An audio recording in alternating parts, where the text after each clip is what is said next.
বল্টু প্রতিদিনই স্কুলে দেরি করে আসে। সে খুব অলস, পড়াশোনা বাদ দিয়ে সারাদিন মোবাইল চালায়। তার মা বাবা পড়তে বললে সে অনলাইন ক্লাসের বাহানা দিয়ে গেম খেলে। তো একদিন সে 30 মিনিট পরে স্কুলে আসলো।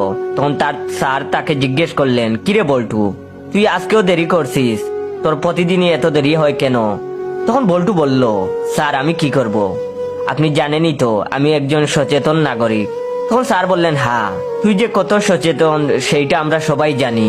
তখন বল্টু বলল, স্যার আমাদের দেশের সকল আদেশ মেনে চলা উচিত। তখন স্যার বললেন, হ্যাঁ কিন্তু স্কুলে আসতে সচেতনতার কি হলো?